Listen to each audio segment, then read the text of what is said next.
स्वागत है दोस्तों आज एक नए वीडियो में। तो आज का हमारा टॉपिक है प्रोकैरियोट्स, प्रोकैरियोटिक सेल्स। जो सेल को हम लोग पहले से पढ़ रहे हैं सेल के बारे में, और सेल के बारे में पढ़ते पढ़ते हमने बहुत सारी चीज़ें देख ली थी, और अब हम प्रोकैरियोटिक को पूरे डिटेल से देखने वाले हैं। प्रोकैरियोटिक सेल्स कैसे होते हैं, उसमें क्या क्या पाए जाते हैं, क्या क्या उनके गुण हैं। ठीक, तो चलिए स्टार्ट करते हैं। फिर इंट्रोडक्शन से हम शुरू करते हैं। इंट्रोडक्शन हमारा क्या कहता है देख लेते हैं।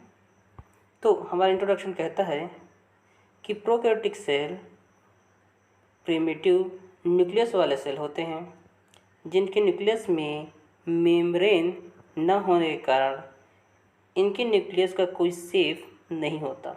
हम पहले से ही जानते हैं कि न्यूक्लियर मेम्ब्रेन के प्रेजेंस और अब्सेंट के आधार पर ही क्या किया गया था, इसको प्रोकैरियोटिक और यूकैरियोटिक में बांटा गया था। तो इसमें न्यूक्लियर मेम्ब्रेन अब्सेंट होने के ही कारण इनमें कोई शेप नहीं रहता न्यूक्लियस का, इनका आकार हमेशा बदलता रहता है। इसलिए बैक्टीरिया की जीनोम को हम क्या शब्द देते हैं, न्यूक्लियर। इसको हम न्यूक्लियस ना बोलकर क्या बोलते हैं, हम न्यूक्लियर कहते हैं। तथा इन्हें न्यूक्लियोइड या जीनोफोर के नाम से भी जाना जाता है। ये सब नाम इनके जीनोम के लिए रहता है। ठीक, इसके डीएनए को रिप्रेजेंट करने के लिए यहाँ पर हम न्यूक्लियोइड और जीनोफोर या न्यूक्लियर शब्द का इस्तेमाल करते हैं। चलिए देखते हैं प्रोकैरियोटिक सेल्स के बारे में, उसके टाइप्स के बारे में। तो यदि टाइप्स ऑफ प्रोकैरियोट को देखें हम, तो इसमें हम देखते हैं बैक्टीरिया सेल्स और माइकोप्लाज्मा और आर्किबैक्टीरिया। इसमें साइनोबैक्टीरिया भी रहता है, लेकिन साइनोबैक्टीरिया को हम अभी छोड़ेंगे। मेन हम 3 बैक्टीरिया को क्या करेंगे, मेन हम अब उसको हम आधार मानकर आगे पढ़ने वाले हैं।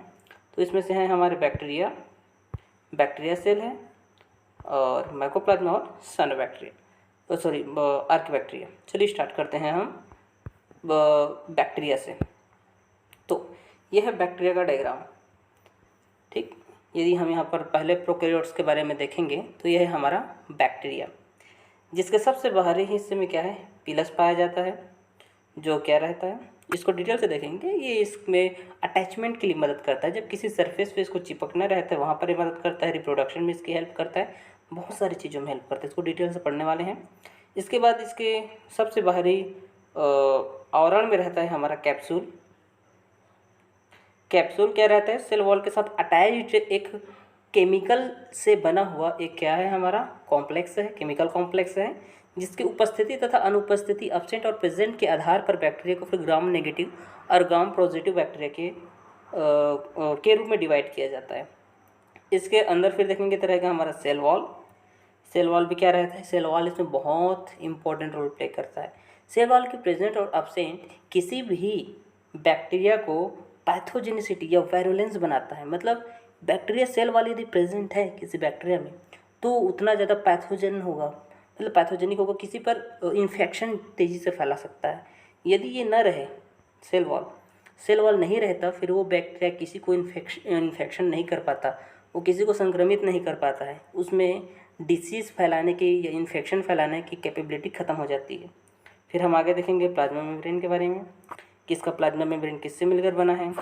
इसके साइटोप्लाज्म में जब स्टडी करेंगे तो देखेंगे राइबोसोम के बारे में, कि इसमें कैसे राइबोसोम्स पाए जाते हैं, इनमें प्रोटीन्स कैसे कैसे पाए जाते हैं, इनमें पाए जाने वाले न्यूक्लियोइड कौन से हैं, प्लाज्मिड किसे कहेंगे, और साथ साथ इसमें मेसोसोम एक क्या रहता है, इनवेजिनेट, जो मेम्ब्रेन से ही डिराइव्ड हुआ रहता है, एक ऐसा आवरण जो रिस्पिरेशन में हेल्प करता है, माइटोकॉन्ड्रिया की तरह काम करता है बैक्टीरिया सेल में। और हम देखेंगे फ्लैजेलम के बारे में। फ्लैजेलम या फ्लैजेला जिसको हम जानते हैं, ये मोटिलिटी के लिए काम आता है। मोटिलिटी अर्थात एक जगह से दूसरी जगह जाने में मूवमेंट में हेल्प करता है, और साथ में केमोट्रोपिक अट्रैक्शन, केमिकल के प्रति ये अट्रैक्ट होते हैं तो वहाँ पर ये मूवमेंट करता है। बहुत सारे काम हैं, सब डिटेल से पढ़ेंगे। चलिए आगे पढ़ते हैं हम एक एक करके। तो सबसे पहले हम देखने वाले हैं पिलस को, कि ये पिलस क्या होते हैं और क्या काम आता है। देखिए क्या लिखा है यहाँ पर, ध्यान से हम देखते हैं। यह बैक्टीरिया के सेल के सरफेस में पाया जाता है। यह थ्रेड के समान, मतलब धागे के समान संरचना होती है, जो प्लाज्मा मेम्ब्रेन से ही क्या होता है, ओरिजिनेट होता है। प्लाज्मा मेम्ब्रेन से ही बनता है पिलस, और यह पिलिन प्रोटीन का बना होता है। देखिए पिलस जो बन रहा है इसके लिए कौन सा प्रोटीन है, हमारा पिलिन प्रोटीन है। यह बैक्टीरिया के मूवमेंट और डिफरेंट सरफेस में चिपकने या अटैच होने में ये क्या करता है, हेल्प करता है। साथ ही साथ इन्फेक्शन में भी मदद करता है। देखो पिलस की उपस्थिति तथा अनुपस्थिति के आधार पर भी हम क्या करते थे, ऐसा F+ और F-। आप जानते हैं कि जब बैक्टीरिया का हम क्या पढ़ते हैं, रिप्रोडक्शन पढ़ते हैं, कंजुगेशन, वहाँ पर हम एक बैक्टीरिया को क्या बताते हैं, F+ और एक को F- स्ट्रेन से रिप्रेजेंट करते हैं। जिनमें पिलस पाया जाता है उनको प्लस और जिनमें नहीं पाया जाता उसको माइनस। इस प्रकार से वहाँ पर पिलस की उपस्थिति तथा अनुपस्थिति के आधार पर किसको बांटा जाता है, बैक्टीरिया को कंजुगेशन के प्रोसेस में अध्ययन करते देखते हैं। तो पिलस जिसमें रहता है वो बैक्टीरिया क्या करता है, वो मेल रहता है, मतलब ये कि वो डोनेट करता है, और रेसिपिएंट वो रहता है जो F- वाला रहता है। उसको डिटेल से देखेंगे, प्लाज्मिड को पढ़ेंगे भी तो ठीक। आगे बढ़ते हैं हम। सेकेंड पॉइंट है हमारा कैप्सूल। हमने देखा अभी स्ट्रक्चर में जस्ट हमने क्या देखा है, देखिए यहाँ पर ये स्ट्रक्चर पे हमने देखा है ना कि इनमें क्या पाया जाता है, कैप्सूल पाया जाता है यहाँ पर ये। तो कैप्सूल कैसा कैसा रहता है, किस किस से मिलकर बना रहता है, देख लेते हैं अभी। तो कैप्सूल, बैक्टीरिया को कैप्सूल की उपस्थिति तथा अनुपस्थिति के आधार पर बांटा जाता है। देखिए यहाँ पर ग्राम पॉजिटिव और ग्राम नेगेटिव। ग्राम पॉजिटिव और ग्राम नेगेटिव होता क्या है, ग्राम पॉजिटिव और ग्राम नेगेटिव बैक्टीरिया के को जब अध्ययन करते हैं तो इसको हम कहते हैं gram staining. Gram staining techniques के द्वारा हम क्या करते हैं, gram negative gram positive bacteria के अध्ययन करते हैं। इसमें होता क्या है, नॉर्मल हम पहले क्या लेते हैं, ऐसा सॉल्यूशन लेते हैं जिसमें पहले से बैक्टीरिया उपस्थित हो, जैसे कि दही। कर्ड में हम क्या कर सकते हैं, आसानी से gram negative gram positive bacteria का अध्ययन कर सकते हैं। सबसे पहले इसको हम क्या करते हैं, स्लाइड में लेकर उसमें हम डालते हैं क्रिस्टल वालेट डालते हैं। उसके बाद उसमें जब आयोडीन डालते हैं तो देखिए जिसमें भी क्या रहता है, कैप्सूल उपस्थित रहता है, उसके साथ ये हमारा क्रिस्टल वालेट क्या हो जाता है, अटैच्ड हो जाता है, जुड़ जाता है। और आयोडीन डालने से फिर ये पर्पल कलर हमारे सामने शो करने लगता है। अब इसको कितना भी धो वाटर से, ये जिसको हम क्या करें, डिकलरेशन करने की कोशिश करें, इसका कलर जाता नहीं। एक बार एक कलर चिपक जाता है कैप्सूल के साथ तो चिपक ही जाता है। लेकिन जिसमें ग्राम नेगेटिव में क्या रहता है, कैप्सूल अब्सेंट रहता है, इस कारण इसको फिर दोबारा यदि हम धोएं पानी से तो कलर उड़ जाता है। और फिर दोबारा इसको हम क्या करते हैं, फिर सेफ्रानिन से जब फिर दोबारा हम इसको स्टेन करते हैं, ये फिर से कलर देने लगता है। क्यों, क्योंकि इसमें क्या नहीं, कैप्सूल है ही नहीं, इसलिए जिस कलर को भी इसमें डालेंगे वो कलर ये शो कर देगा। लेकिन इसमें एक बार जो कलर डाल दिए वो चिपक जाता है, फिर दोबारा जाता ही नहीं है, क्योंकि कैप्सूल है। कैप्सूल के साथ ही हमारा क्रिस्टल वालेट क्या करता है, बॉन्ड बना लेता है, फिर वो कलर को शो ही करेगा, कितना भी उसको आप वाटर से धो जाता नहीं। तो कैप्सूल की उपस्थिति और अनुपस्थिति के आधार पर इसको ग्राम नेगेटिव और ग्राम पॉजिटिव बैक्टीरिया कहा जाता है। ग्राम पॉजिटिव वो कौन सा है, जिसमें कैप्सूल प्रेजेंट रहता है, और जिसमें एब्सेंट रहता है उसको हम बोलते हैं ग्राम नेगेटिव। तो देखते हैं कि कैप्सूल किससे मिलकर बना रहता है। चलो हम आगे पढ़ते हैं। ग्राम नेगेटिव बैक्टीरिया के बारे में पढ़ते हैं पहला। तो सॉरी, ग्राम पॉजिटिव बैक्टीरिया क्या होते हैं। इनके सेल वॉल के ऊपर इसका सेल वॉल क्या रहता है, के ऊपर क्या रहता है, पेप्टिडोग्लाइकन का बना एक लेयर रहता है।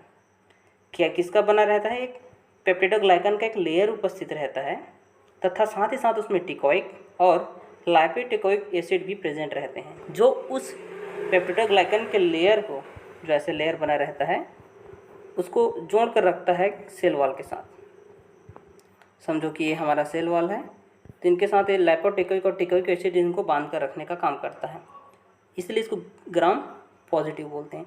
और ये बना किससे रहता है, ये इसमें दो प्रकार के क्या पाए जाते हैं, जो शुगर पाए जाते हैं, समझिए ये एक अलग है और एक रेड वाला। तो इन दोनों के बीच में इनको बोलते हैं हम लोग, एक को नाम और दूसरे को बोलते हैं नाग। ये देखिए इनका फुल फॉर्म क्या है, इनको बोलते हैं हम, ये देखिए N acetyl muramic acid. N acetyl muramic acid short form में बोलते हैं इसको नाम, और दूसरा रहता है एन एसिटाइल ग्लाइकोसामाइन, इसको बोलते हैं हम लोग नाग। तो नाग नाम दो प्रकार के केमिकल रहते हैं, जिससे क्या बना रहता है, हमारा कैप्सूल कैप्सूल का फॉर्मेशन होता है, जो सेल वॉल के ऊपर पाया जाता है। इसको हम ग्राम पॉजिटिव बैक्टीरिया कहते हैं। देख लेते हैं आगे, ग्राम नेगेटिव बैक्टीरिया क्या है। ग्राम नेगेटिव बैक्टीरिया ऐसा है जिसमें कैप्सूल अब्सेंट होता है, कैप्सूल अनुपस्थित है, तथा इसके आउटर इनवलप किससे मिलकर बना रहता है, मेम्ब्रेन ही प्रेजेंट रहता है। इसलिए उसको बार बार धोते हैं तो धुल जाता है, क्योंकि मेम्ब्रेन में क्या नहीं करता, हमारा कलर उसमें अटैच्ड नहीं हो पाता। जिससे ये है हमारा जो हमारा मेम्ब्रेन रहता है किससे मिलकर बना है, इसमें पोरिन प्रोटीन और लाइपोपॉलीसेकेराइड प्रेजेंट होते हैं। पोरिन प्रोटीन अर्थात ऐसा प्रोटीन रहता है जिसमें छिद्र बना रहता है, छिद्र पोर का फॉर्मेशन करने वाले प्रोटीन बनते हैं जिसको पोरिन प्रोटीन कहते हैं, और लिपोपॉलीसेकेराइड भी इसमें प्रेजेंट होता है। तो ये था हमारा कैप्सूल के आधार पर ग्राम पॉजिटिव और ग्राम नेगेटिव बैक्टीरिया। आगे बढ़ते हैं हम आगे हम पढ़ने वाले हैं सेल वॉल के बारे में। तो अगला नंबर है हमारा सेल वॉल। सेल वॉल होता क्या है? तो प्रोकैरियोटिक में सेल वॉल बहुत ही इंपॉर्टेंट स्ट्रक्चर होता है, ठीक, क्योंकि सेल वॉल क्या करता है, देखिए इधर आकार को क्या करता है, डिटरमाइन करने का काम करता है, बैक्टीरिया को एक निश्चित आकार देता है, क्योंकि सेल वॉल बाहर आवरण है जो इनको घेर कर रखता है। और क्या काम करता है, ये ऑस्मोटिक लाइसिस से प्रोटेक्ट करने का काम करता है। पानी की कमी हो गई या सॉल्ट की मात्रा अधिक पड़ रही है, वहाँ पर ये क्या करता है, सेल वॉल इनको बचाता है, इनको मरने नहीं देता। और ये क्या करता है, टॉक्सिक सब्सटेंस से इनको क्या करता है, प्रोटेक्ट करता है। ऐसे पदार्थ जो जहरीले रहते हैं, जो इन्वायरमेंट में बहुत सारे उपस्थित रहते हैं, क्योंकि इनके पास हाथ नाक आँख कान तो है ही नहीं, ये सेंस करके ही क्या करते हैं, चलते हैं। तो इनका कैप्सूल पहला आवरण रहता है, जो कैप्सूल के बाद सेल वॉल, जो किसी भी चीज़ को अंदर आने और बाहर जाने में क्या करता है, इनको सुरक्षा प्रदान करता है। तो जो बाहरी कई एक बैक्टीरिया रहते हैं जो अपने रक्षा के लिए दूसरे बैक्टीरिया के लिए क्या करते हैं, टॉक्सिक सब्सटेंस पदार्थों को सिक्रीट कर देते हैं। तो ये सेल वॉल ही रहता है कि जहरीले पदार्थों से इनको बचाने का काम करता है। और साथ ही साथ ये क्या काम करता है, यहाँ पर देखिए साफ साफ लिखा है, ये पैथोजेनिसिटी में भी हेल्प करते हैं। किसमें, पैथोजेनिसिटी, मतलब ये किसी भी जीव को इन्फेक्टेड या इन्फेक्शन फैलाने में भी क्या करते हैं, इन बैक्टीरियाज की मदद करते हैं। बैक्टीरिया में जो सेल वॉल रहता है, बाहरी आवरण, ये यदि उपस्थित है तभी किसी को क्या कर सकते हैं, इन्फेक्टेड कर सकते हैं। और जब हम एंटीबायोटिक लेते हैं, हम, तो एंटीबायोटिक इसी सेल वॉल पर अटैक करता है और सेल वॉल को बनने से रोक देता है। सेल वॉल को जब ये बनने से रोक देता है तो ये बैक्टीरिया हमारे शरीर को फिर हानि नहीं पहुंचा पाता और ये मर जाता है, इसकी डेथ हो जाती है। इसलिए एंटीबायोटिक जितना भी हम लेते हैं वो सब किस पर अटैक करता है, सेल वॉल पर, क्योंकि सेल वॉल ही इनका पावर है। अगर सेल वॉल नहीं है तो बैक्टीरिया किसी काम का नहीं, वो क्या है, नॉन इन्फेक्टेड बैक्टीरिया समझो, वो इन्फेक्शन फैला ही नहीं पाता, नॉन वेरुलेंट हो जाता है फिर वो, ठीक। इसलिए इसका हमारा जो बैक्टीरिया का सेल वॉल इतना ज़्यादा इम्पोर्टेंट है। हम आगे बढ़ते हैं और देखते हैं, ये देखिए यहाँ पर लिखा है बैक्टीरिया के सेल वॉल पर ही अटैक करता है हमारा एंटीबायोटिक। जितना भी हम मेडिसिन लेते हैं, इंजेक्शन लेते हैं, पेनिसिलिन है जैसा, ये सब बैक्टीरिया के किस में, सेल वॉल पर ही अटैक करता है और सेल वॉल को बनने से रोक देते हैं। फिर ये क्या हो जाते हैं, ये नॉन वायलेंट हो जाते हैं, फिर बीमारी नहीं फैला पाते, ठीक। अब हम आगे बढ़ने वाले हैं और देखेंगे हम प्लाज्मा मेम्ब्रेन के बारे में। प्लाज्मा मेम्ब्रेन होता क्या है और किस हिसाब से काम करता है, देखते हैं। तो हमारा प्लाज्मा मेम्ब्रेन बना है लिपोप्रोटीन से, ठीक। तो प्लाज्मा मेम्ब्रेन किससे बना रहता है, लिपोप्रोटीन से मिलकर बना रहता है, अर्थात लिपिड और प्रोटीन के मिश्रण से बनता है। तो लिपिड क्या है, देख लेते हैं हम। लिपिड, तो लिपिड का इसमें क्या रहता है, बाइलेयर रहता है। जो हमारा मेम्ब्रेन रहता है इसमें लिपिड का बाइलेयर रहता है। चलिए इसको मैं पेंट कर देता हूँ, थोड़ा सा ड्रॉ कर देते हैं यहाँ पर, ऐसा 2 लेयर क्या रहता है, लिपिड का उपस्थित होता है। ऐसा इसमें बहुत सारे क्या रहते हैं, फॉस्फोलिपिड प्रेजेंट होते हैं। इनको बोलते हैं हम बाइलेयर। इनके लिए क्या शब्द रहता है, बाइलेयर। और ये किससे मिलकर बने रहते हैं, फॉस्फोलिपिड। फॉस्फोलिपिड की खूबी जब देखते हैं, ऐसा गोल रहता है और ये ऐसा रहता है। इसको बोलते हैं, ऊपरी हिस्से को हेड और निचले हिस्से को बोलते हैं हम टेल, ठीक। ऊपर वाले हिस्से को हम बोलते हैं हेड, नीचे वाले हिस्से को बोलते हैं टेल। इसका जो हेड हिस्सा रहता है, सर वाला हिस्सा, ये वाटर के कांटेक्ट में रहता है। ये हाइड्रोफिलिक होता है, ठीक। हाइड्रोफिलिक का मतलब क्या होता है, वाटर लवर, वाटर से प्रेम करने वाला। मतलब ये वाटर को पसंद बोलते हैं ना, हिंदी में इसको बोलते हैं द्रव्य स्नेही या जल स्नेही शब्द जो रहता है, स्नेह करने वाला, ठीक, हाइड्रोफिलिक। और जो टेल रहता है ये रहता है आपका हाइड्रोफोबिक नेचर का, ये दूर भागता है। फोबिक मतलब डरना, हाइड्रो किससे, वाटर से। हाइड्रो शब्द रहता है वाटर के लिए रहता है, तो हाइड्रोफोबिक मतलब जल से डरने वाला। इसलिए ये बाइलेयर में जब उपस्थित होते हैं, जैसे ये लेयर है, तो इसका टेल वाला हिस्सा एक दूसरे के अपोजिट डायरेक्शन में रहता है, ऐसा इस प्रकार से ये उपस्थित होते हैं। और यहाँ पर भरा रहता है जल और इस साइड भी जल। तो सर तो इसका हेड वाला हिस्सा जल के कांटेक्ट में रहता है, लेकिन टेल वाला हिस्सा जल से दूर भागता है। उसको हाइड्रोफोबिक बोलते हैं, डरने वाला, और यह हाइड्रोफिलिक। इस प्रकार से इसका लिपिड प्रेजेंट रहता है मेम्ब्रेन में। और हम देखते हैं प्रोटीन। तो प्रोटीन भी मेम्ब्रेन में दो टाइप्स के पाए जाते हैं। आप लोग फ्लूइड मोज़ेक मॉडल को अच्छे से पढ़ लिए होंगे। मेम्ब्रेन में वो क्या रहता है, दो टाइप से पाया जाता है। एक रहता है इंटीग्रल मेम्ब्रेन प्रोटीन, ये इस प्रकार से रहता है, इसको ट्रांस मेम्ब्रेन बोलते हैं। और एक रहता है ऐसा धंसा हुआ, इसको इंटीग्रल, ये सभी इंटीग्रल में आते हैं। ये ट्रांस मेम्ब्रेन रहता है और ये भी इंटीग्रल मेम्ब्रेन प्रोटीन। और एक रहता है पेरीफेरल, जो बाहर में धंसा रहता है बस।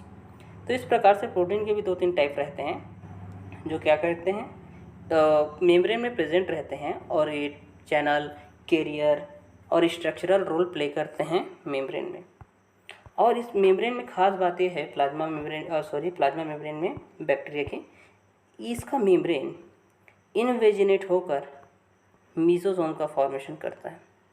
मीसोसोम का फॉर्मेशन करता है, जिसमें क्या होता है, रिस्पिरेशन। जिस प्रकार का काम हमारा माइटोकॉन्ड्रिया करता है।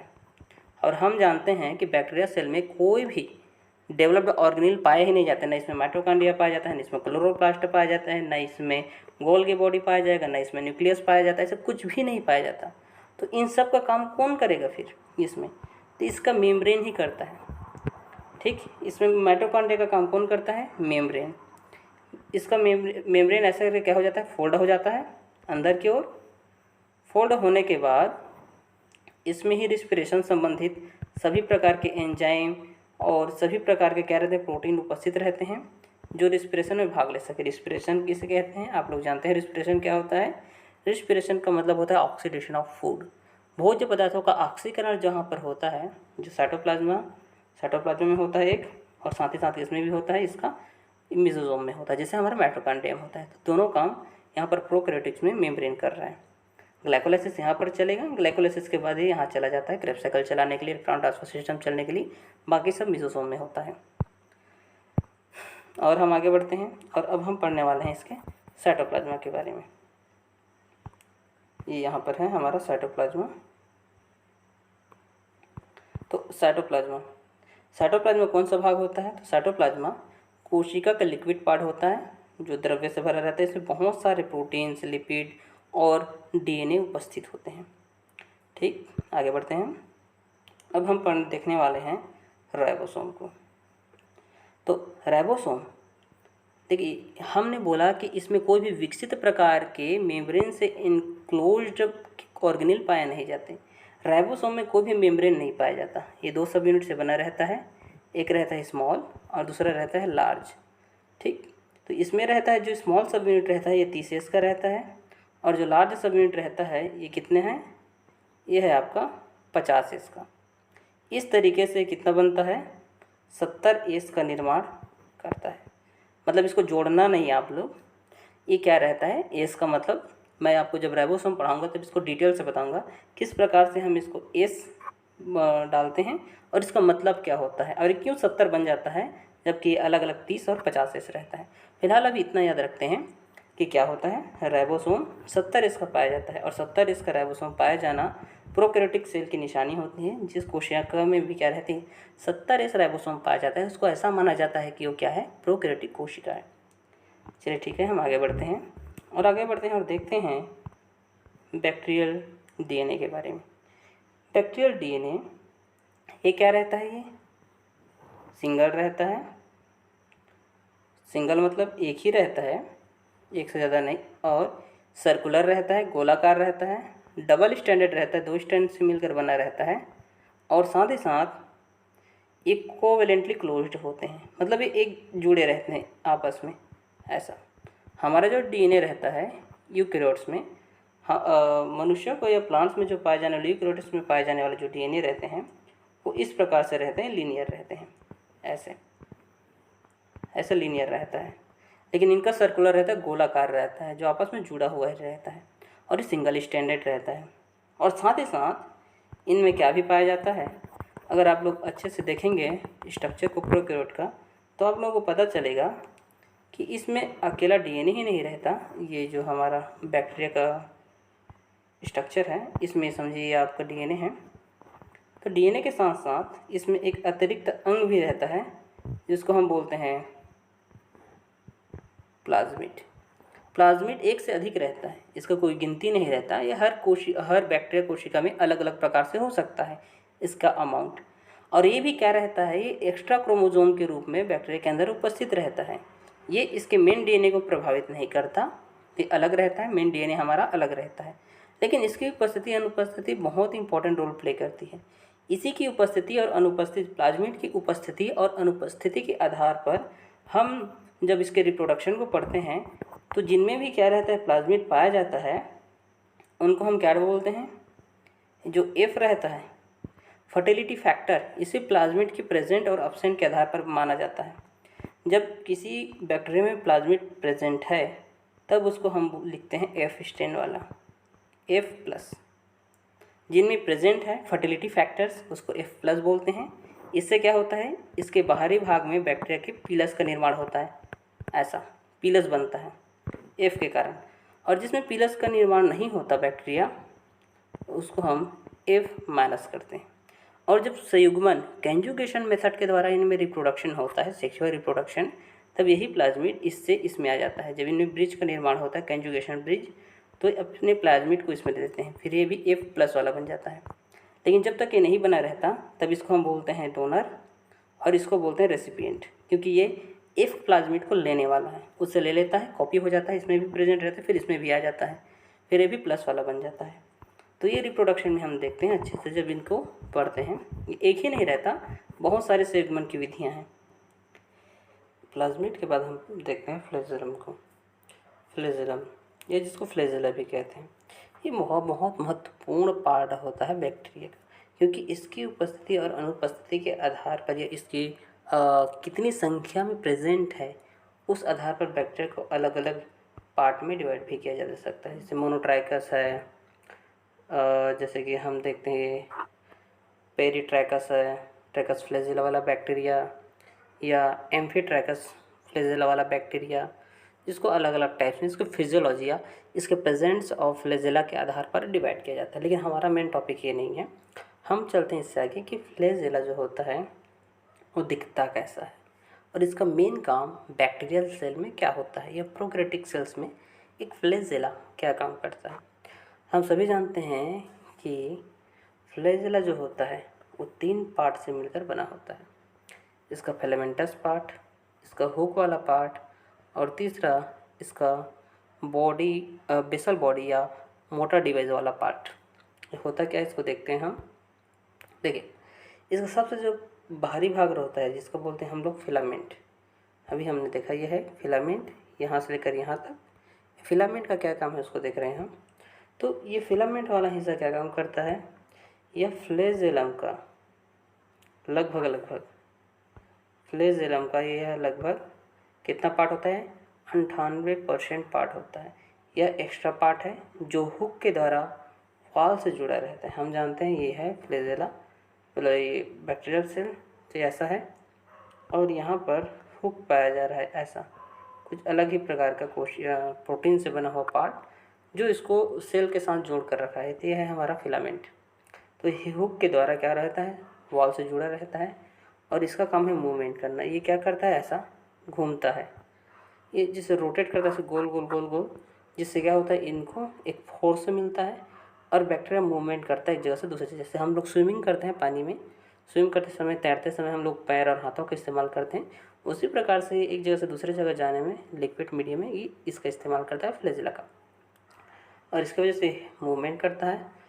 और इसको डिटरमाइन करने का काम करता है मोटर प्रोटीन्स, क्योंकि इसमें बहुत सारे प्रोटीन्स लगे होते हैं यहाँ पर साइटोप्लाज्मा में, जो इनको सिग्नल भेजते हैं कि किस प्रकार मूवमेंट करना है, कैसे केमिकल सिक्रीट हो रहा है उसकी ओर, कैसे जाना है, कैसे चलना है, ये सब चीज़ यहाँ पर निर्धारण होता है। ठीक, जब इसको माइक्रोट्यूब्यूल्स और माइक्रोफिलामेंट पढ़ेंगे तब इसको डिटेल से देखेंगे। फिलहाल अभी इतना समझ लीजिए क्या है, सेल का बाहरी भाग होता है जो इसको मूवमेंट में हेल्प करता है। अगला सेकेंड है हमारा हुक या एंकर स्ट्रक्चर। ये देखिए ये वाला है, इसको बोल रहे हैं हम हुक, ये जिसको बोलते हैं एंकर। एंकर का मतलब क्या होता है? एंकर का मतलब रहता है कि कोई भी जैसे रहता है ना हमारा जो कोई भी ऐसा हिस्सा जो किसी को किसी के साथ जोड़ कर रखता है, एंकर उसको पकड़ कर रखने का काम करता है, हुक जैसा। तो ये है हमारा बैक्टीरिया। तो ये फ्लैजेला को यहाँ पर जोड़ कर रखने का काम करता है। यहाँ पर फ्लैजेला है, तो ये वाला हिस्सा हमारा कहलाया है हुक। हुक क्या काम करता है? यह बॉडी, यह बेसल बॉडी और फिलामेंट को जॉइन करके रखता है। ये देखिए यहाँ पर ये वाला पार्ट और इस वाले पार्ट को जोड़ कर रखने का काम ये कर रहा है बीचों बीच, जिसको बोलते हैं हम हुक प्रोटीन, या मतलब हुक या एंकर स्ट्रक्चर। और ये किससे मिलकर बना रहता है? ये बना रहता है हुक प्रोटीन से। हुक प्रोटीन से ही मिलकर ये बना रहता है। आगे देखते हैं हम इसका थर्ड पार्ट। इसको बोलते हैं बेसल बॉडी या मोटर डिवाइस। ये क्या काम करता है?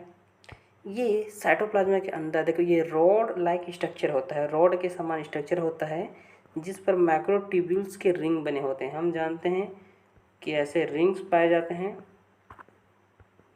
इस प्रकार से, इसमें रिंग बने रहते हैं। ये रॉड जैसे संरचना रहता है, इस पर रिंग्स बने रहते हैं। देखिए ये स्ट्रक्चर को हम देख सकते हैं। यहाँ पर जब हम बात करते हैं तो ये वाला हिस्सा हमारा बेसल बॉडी कहला रहा है। ये बेसल बॉडी जिससे बहुत सारे रिंग्स बने हुए हैं ये, और इसको अलग अलग नाम दिया जाता है। रिंग के गुच्छों को या एक कॉम्प्लेक्स जिसका निर्माण कर रहा है उसको हम अलग अलग नाम दे रहे हैं। देख लेते हैं यहाँ पर हम। तो देखिए पहला को ये है हमारा पहला आउटर मेम्ब्रेन। ये बना रहता है एल रिंग और पी रिंग से। एल रिंग और पी रिंग मिलकर किसका निर्माण कर रहे हैं? आउटर मेम्ब्रेन का निर्माण कर रहे हैं। आउटर मेम्ब्रेन का क्या कर रहे हैं? निर्माण कर रहे हैं। यहाँ देखिए पहला ये वाला हिस्सा है ये, ठीक, ये एल रिंग और पी रिंग आपस में मिलकर, क्योंकि जब बैक्टीरिया जब यहाँ पर है तो बैक्टीरिया के साथ जो धंसा वाला पार्ट रहता है यहाँ से यहाँ पर, ये दो पार्ट, एक अंदर और एक बाहर, इस प्रकार से धंसा हुआ है। उसके बाद आएगा बीच वाला हिस्सा, फिर एक यहाँ से धंसा रहेगा और एक बाहर से धंसा रहेगा। इस तरीके से 5 पार्ट हैं, 4 भाग जो बैक्टीरिया से अच्छे से धंसे हुए हैं। इसका अगर हम अच्छे से स्ट्रक्चर बनाएं, इसको मैं समझाऊँ, चलिए एक बार देख लेते हैं। ये समझिए कि आपका बैक्टीरिया है, तो ये वाला पार्ट में एक और ये वाला पार्ट में एक रिंग, ठीक। उसके बाद यहाँ पर आएंगे तो ये वाला पार्ट में एक रिंग और ये वाला पार्ट में एक रिंग। इस तरीके से 4 रिंग रहेंगे और 5 पार्ट। सबसे बाहरी पार्ट ये दोनों से मिलकर बना है, और बीच वाला पार्ट जो इन दोनों का जो खाली जगह है, 4 रिंग के बीच में जो खाली भाग रहता है, इसको हम बोलते हैं पेरीप्लाज्मिक स्पेस, क्योंकि खाली जगह है। और साइटोप्लाज्मिक मेम्ब्रेन, ये दोनों पार्ट से मिलकर ये साइटोप्लाज्मिक मेम्ब्रेन वाला हिस्सा बना है, जिसको हम MS रिंग और C रिंग के नाम से जानते हैं। इस प्रकार से ये दो बाहर की साइड, ये दो अंदर की साइड, और बीच में जो खाली जगह है उसको पेरीप्लाज्मिक स्पेस कहते हैं। इस तरीके से ये कॉम्प्लेक्स फिलामेंट का अटैच्ड रहता है बैक्टीरिया के सेल वॉल से, जो इनके मूवमेंट को कंट्रोल करता है और मूवमेंट में हेल्प भी कर रहा है। इस तरीके से अलग अलग रिंग हैं, अलग अलग नाम दिए गए हैं, जो फ्लैजेलम को अटैच्ड करके रखता है इसके मेम्ब्रेन और सेल वॉल के साथ। इस प्रकार से इसके मूवमेंट में भी हेल्प करता है, एक जगह से दूसरी जगह जाने में भी हेल्प करता है। इस तरीके से होता है फ्लैजेलम हमारा कंप्लीट। आगे बढ़ते हैं और हम देखते हैं अब माइकोप्लाज्मा के बारे में। माइकोप्लाज्मा के बारे में पहले से ही पढ़ा चुका हूँ, एक क्लास हो चुका है, वीडियो अपलोड हो चुका है, आप उसको देख लीजिएगा। मैं कमेंट सेक्शन में डिस्क्रिप्शन में उसका लिंक दे दूँगा। लेकिन तो भी अब पढ़ रहे हैं तो यहाँ पर थोड़ा सा इसके बारे में देख लेते हैं कि माइकोप्लाज्मा होता क्या है और किस प्रकार से काम करता है। तो माइकोप्लाज्मा प्रोकैरियोटिक कोशिका है, ये यूनिसेलुलर होता है और ये बैक्टीरिया के फैमिली मॉलिक्यूट से भी आता है, मॉलिक्यूटस फैमिली के अंतर्गत इसको रखा गया है। और अगर हम देखें माइकोप्लाज्मा के बारे में तो देखते हैं कि ये बैक्टीरिया से तो बड़ा रहता है लेकिन वायरस से छोटा होता है। ये पहला ऐसा जीव है जो सबसे छोटा है और ये क्या है, ये वायरस के बाद और बैक्टीरिया से पहले आने वाला है, इनके बीच में रहता है, इसलिए इसमें सेल वॉल का अभाव है। सेल वॉल इसमें पाया नहीं जाता, इसमें तो सेल ही नहीं पाया जाता वायरस में, इसमें सेल वॉल नहीं पाया जाता, लेकिन बैक्टीरिया में सेल वॉल भी आ जाता है। तो इस प्रकार से एवोल्यूशन के पैटर्न से इनको रखा जाता है और स्टडी किया जाता है। अब हम आगे देखेंगे तो इनकी खास खूबी रहती है कि ये प्लूरीमॉर्फिक होते हैं। प्लूरीमॉर्फिक मतलब ऐसा जीव जिसका कोई एक निश्चित आकार नहीं होता, इसलिए इसको हम पादप जगत का जोकर भी कहते थे। देख लीजिएगा, वहाँ पर मैं डिटेल से बताया। इसमें सेल वॉल पाया नहीं जाता, इस कारण इनका आकार क्या होता है, बदलता रहता है।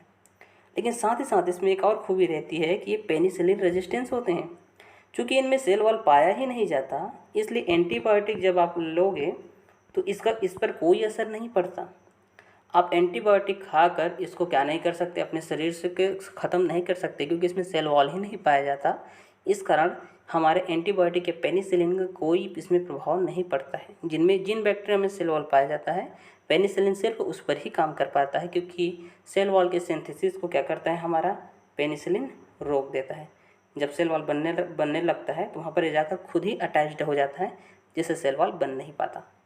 तो इस कारण हमारा माइकोप्लाज्मा में सेल वॉल पाया ही नहीं जाता, इस कारण पेनिसिलिन के प्रति ये रेजिस्टेंस शो करता है। मतलब पेनिसिलिन आप लोगे केमिकल और एंटीबायोटिक गोली के रूप में या इंजेक्शन के रूप में, तो उसका कोई असर नहीं पड़ेगा इस पर।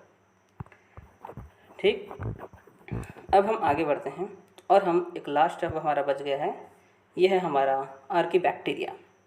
आर्कीबैक्टीरिया, इसके बारे में हमने सबने सुना है। माना जाता है विकास के क्रम में कि पहले एक जीव था, एंसेस्टर था, इससे एक तरफ बैक्टीरिया की उत्पत्ति हुई, दूसरी तरफ उत्पत्ति हुई आर्किया की। आर्किया से फिर दो प्रकार के सेल का विभाजन हुआ या विकास हुआ, एवोल्यूशन हुआ। एक है हमारा यूकैरियोटिक सेल और दूसरा है आर्कीबैक्टीरिया। ठीक, और ये है हमारा बैक्टीरिया। तो हमारे कोशिका यूकैरियोट्स और प्रोकैरियोट्स, यूकैरियोट्स ये है और ये है हमारा प्रोकैरियोट्स, ये है आर्कीबैक्टीरिया। लेकिन जब जीन को या डीएनए की स्टडी की जाती है तो आर्कीबैक्टीरिया का डीएनए और यूकैरियोटिक सेल का डीएनए लगभग बहुत सारी समानताएं प्रदर्शित करता है। देखिए ये बैक्टीरिया है, इसको समानता बैक्टीरिया से रखना चाहिए, लेकिन ये समानता किससे रखता है, यूकैरियोटिक सेल से इसकी समानता अधिक होती है, क्योंकि हम यहाँ विकास के क्रम में एक ही कोशिका से इन दोनों का क्या हुआ है, एवोल्यूशन हुआ है, इसलिए इन दोनों में अधिक समानताएँ देखी जाती हैं, न कि बैक्टीरिया में। लेकिन हम इसको पढ़ते हैं, थोड़ा देखेंगे इसके बारे में। तो यह भी बैक्टीरिया के समान ही होता है, ये भी बैक्टीरिया ही है, ये भी प्रोकैरियोट ही है, ये भी यूनिसेलुलर ही है। इसमें जब मल्टीप्लिकेशन होता है बाइनरी फिजन के द्वारा होता है, बडिंग के द्वारा होता है और फ्रेगमेंटेशन के द्वारा होता है। बडिंग कहने का मतलब एक कोशिका से डिवाइड हो जाते हैं ये दो कोशिकाओं में। बडिंग मतलब एक बहुत सारे रहते हैं, इसमें कुछ बड का निर्माण होता है जो इससे अलग होकर क्या करता है, न्यू आर्चीबैक्टर को जन्म देता है। फ्रेगमेंटेशन का मतलब ये बहुत सारे भागों में टूट जाता है और टूटने के बाद फिर क्या कर लेता है, जन्म देता है नए डॉटर सेल्स को। और इसके बारे में यदि हम और देखें तो ये एरोबिक होते हैं, मतलब O2 के प्रेजेंस में क्या कर सकते हैं, ये जीवन जी सकते हैं, जीवित रहते हैं। लेकिन साथ ही साथ ये फैकल्टेटिव एनएरोबिक होते हैं, यदि इनको ऑक्सीजन न भी दिया जाए फिर भी ये जीवित रह लेते हैं, इनको कोई प्रॉब्लम नहीं होती। हम ऑक्सीजन के बिना मर जाएंगे, लेकिन इनमें ऑक्सीजन न भी दिया जाए फिर भी जीवित रह सकते हैं। फैकल्टेटिव विकल्पी क्या है, एनएरोबिक जीव हैं। हम आगे देखते हैं इनके बारे में। साथ ही साथ ये है सैक्रोफिल्स भी हैं। सैक्रोफिल्स का मतलब लो टेम्परेचर पे जीवित रहने वाला जीव, जिसको बोलते हैं सैक्रोफिल्स। लो टेम्परेचर, 0 टेम्परेचर पे आसानी से जी जाते हैं, इनको कोई प्रॉब्लम नहीं होता। और साथ ही साथ यदि टेम्परेचर को 50 के नज़दीक रखा जाए, 40 और 50 के नज़दीक, फिर भी जी जाएंगे, जिसको बोलते हैं मीजोफिल्स।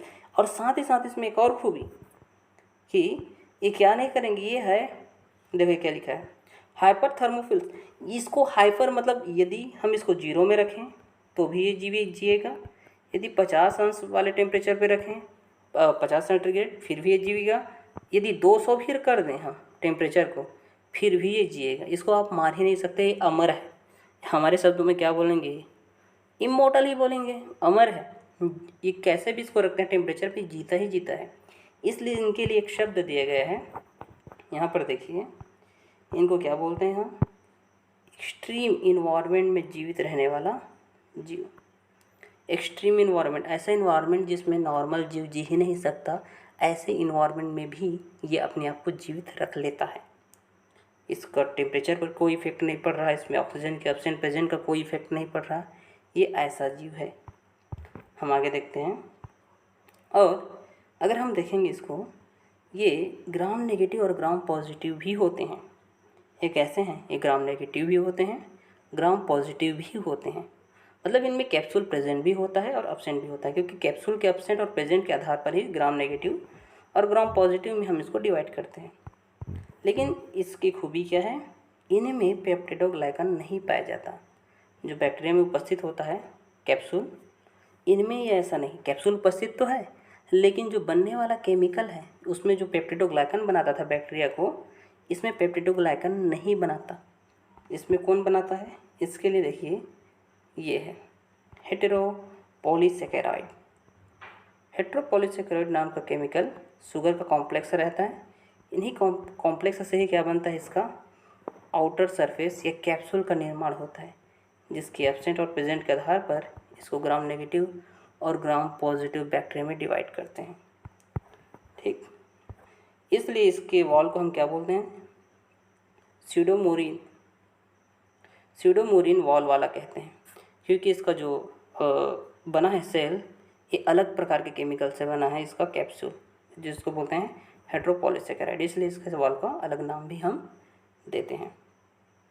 तो इनमें हेटेरोपॉलीसेकेराइड के होने के कारण ही इनको हम, इसके सेल वॉल को क्या बोलते हैं, हम स्यूडोमोरिन सेल वॉल के नाम से जाना जाता है, जो किसमें पाया जाता है, आर्की बैक्टीरिया में ही पाया जाता है। तो इस तरीके से हमने अपना आज का प्रोकैरियोट सेल के बारे में डिटेल स्टडी कर ली है। देखिए टाइम कम होने के कारण हम और ज़्यादा डिटेल नहीं कर सकते, लेकिन जितना है आपके लिए काफ़ी है जानने के लिए। इसमें और कुछ ऐसा बात नहीं जो छूट गया हो। तो थैंक यू फॉर वॉचिंग।